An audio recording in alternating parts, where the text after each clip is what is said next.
안녕하세요. 델타원입니다. 시황 2부 시작하겠습니다. 오늘은 유럽 세션과 미국 세션 그리고 시장 대응 전략 총평 이렇게 하도록 하겠습니다. 먼저 유럽 세션 갈게요. 유럽 증시는 의미 있는 하락이 나왔습니다. 근데 뉴스플로우는 또 미국 부채 한도 협상 난항 이런 이야기를 하고 있는데 진짜 아니에요? 그리고 어제 유럽 증시는 아주 의미 있는 일이 있었습니다. 바로 에르메스와 루이 비통이 장대 음봉을 맞은 것인데, 자, 차트를 보면서 얘기할게요. 요게 에르메스입니다. 장대 음봉 맞았죠? 또 이게 LVMH, 그리고 얘도 장대 음봉 맞았고요. 뭐 캐링이라는 것도 있는데 그것도 이제 뭐 약간은 좀 세컨티어 뭐 명품 주식이라고 하는데 그것도 음봉을 맞았어요.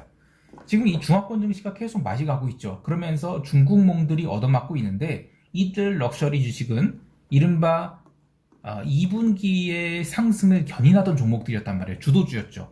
그런데 얘네들이 부러지기 시작했다. 이게 가장 큰 특징입니다.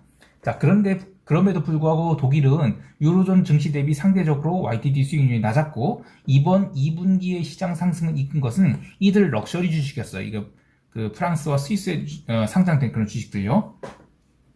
자, 그래서 독일 증시는 상대적으로 덜 빠졌는데 유로스탁스 지수는 깔끔하게 1.5%가 밀렸습니다. 자, 이게 어떤 의미가 있냐면 첫 번째는 2분기의 주도주였던 럭셔리 주식이 꺾였다는 것, 그리고 두 번째는 지난주 수, 목, 금 이렇게 해서 옵션 만기와 연계돼서 지수가 사흘 연속 올랐잖아요. 저는 이게 옵션 만기와 연계돼서 올라간 것이지 시장이 펀더멘털이 좋아서 올라간 거 아니다. 또 뭐 미국 부채 한도 협상이 잘 풀려서 아니다. 기대감 아니다. 진짜 옵션 만기 때문에 올라간 것이기 때문에 이번 만기 끝나면 반드시 도루묵 나온다 라고 주장을 했는데 제 주장 뭐 어떻게 생각하시는지 모르겠지만 또 델방꿀 뭐 이런 소리 많이 나왔죠. 자, 어쨌든 이번 하락으로 지난주에 당긴 거 70% 이상 반납했어요. 그러니까 시장이 좋다고 쫓아 들어간 투자자들은 죄다 물려버린 것입니다. 자, 그에 비해서 채권 시장이나 통화 시장은 상대적으로 조용했죠. 뭐냐면 채권 시장이나 통화 시장 그래도 이 정도로 정신 못 차리지는 않았다는 것입니다. 그래도 오지달러가 아시아 세션과 유럽 세션 초반에 계속 눌려서 방향성을 아래쪽으로 돌려놨어요. 이것은 상품 시장 안 좋은 거 통화 시장도 반영하기 시작했다는 겁니다. 구리도 조심스럽게 눌려서 톤당 8,100달러를 깼다가 회복했다 아슬아슬 버티고 있는데 골드도 장중에 1955달러까지 밀렸었는데 이 증시 분위기가 안 좋게 돌아가면서 아주 긴 아랫꼬리를 달고 반등을 했습니다. 상품 시장에서는 기름이 아주 중요한 이평선을 돌파하고 올라왔어요. 근데 이게 사우디 에너지 장관인 그 압돌 아지즈 빈 살만 얘가 이 양반이 4월에 투기 세력에 고통을 준 것을 기억하라며 이거 그때 그 발언으로 80달러 올라왔었죠. 물론 잠깐 83달러까지 슈팅 주고 나선 다 빠졌어요. 그러면서 조심하라고 조언한다. 그렇게 얘기해서 올라왔다고 하는데 대세가 무엇인지를 생각해야 됩니다. 대세가 뭐예요? 아쉽게도 원자재 하락입니다. 아직은 원유 풋옵션 매수 베팅을 하기에는 원유 시장이 옵션 프리미엄 높다고 생각해요. 그래서 아직은 올라오면 감사합니다 하고 기름 콜옵션을 매도할 것입니다. 여하튼 유럽 증시는 미국 본장 개장하기 전부터 조심스럽게 밀렸어요. 그러니까 그 미국의 부채 한도 협상 이런 건 관련이 없는 겁니다. 애당초 지난주에 오른 거 옵션 만기 때문에 오른 것이고 옵션 만기 끝나서 정상으로 회귀하면서 그동안에 늦게 반영했던 명품 주식들 이른바 주도주들이 꺾이는 것 이런 것들이 시장 하락이 주된 원인이었다고 봐요. 자, 주도주가 꺾이면 경고 신호죠. 미국 세션에서 이런 현상 일어나고 있습니다. 바로 미국 세션 넘어갈게요.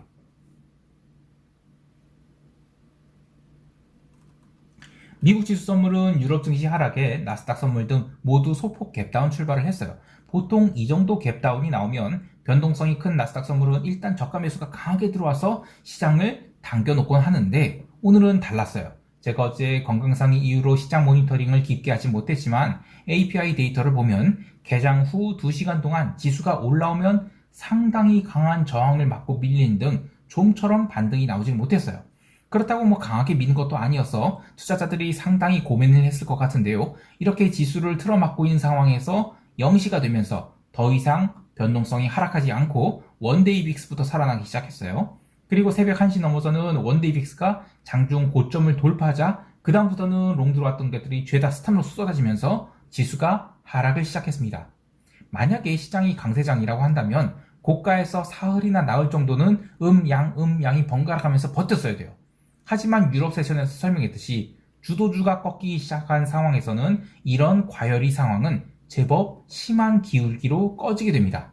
어제 미국 증시 조정을 유도한 종목 중 세 가지를 꼽으라면 구글, 애플, 마이크로소프트라고 생각하는데 이들 종목은 최근에 라지 랭귀지 모델 이 거품이 껴있었던 종목들이죠.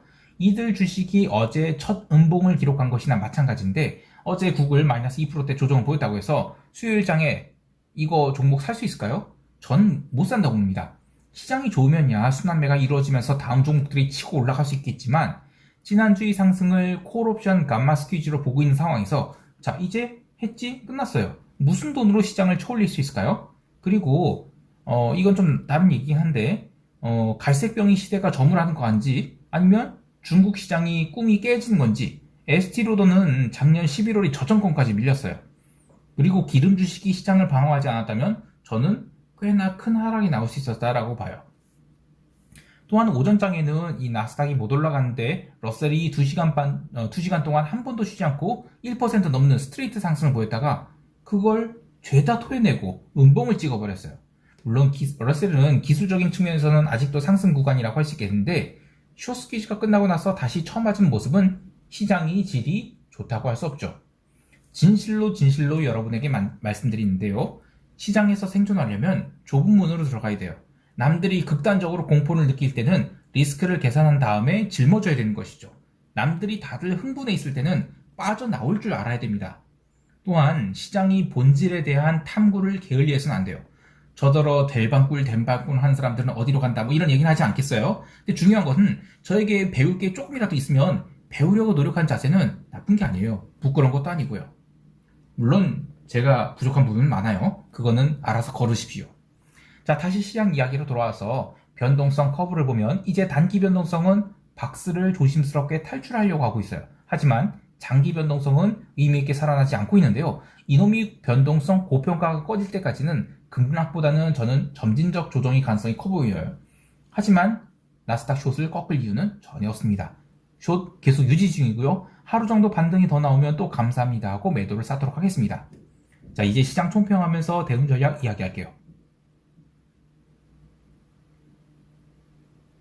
우리 시장에 대해서는 어제 양매수 포지션이 한쪽을 완전히 닫고 선물 매도 10개를 채워서 지수의 본격적인 하락에 대비하고 있는데요.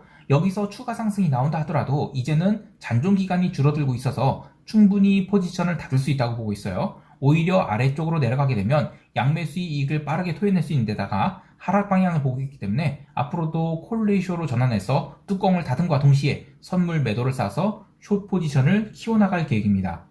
해외 시장에서는 마찬가지로 숏마인드 유지 중이에요. 특히 유럽 증시 주도주가 꺾인 것, 그리고 상품 시장이 계속 하방 압력을 받고 있는 것은 결코 무시할 수 없는 일인데요. 시장이 취해 있을 때는 아무도 자신이 수영복을 입지 않고 바닷가에 들어가인지 신경 쓰지 않아요. 하지만 썰물이 되고 취기에서 깨어나게 되면 누가 수영복을 입지 않았는지 드러나게 되죠. 기름도 오늘 올라온 것을 숏을 쌓을 좋은 기회로 여기고 있습니다. 다만 이 원유 재고 발표라는 의외의 변수가 있을 것 같아서 그 부분은 주의하고 있지만 여하튼 시장 계속 부정적으로 보고 있습니다. 자, 오늘 하루도 성공 투자하시길 바라고요. 이상 델타원이었습니다. 감사합니다.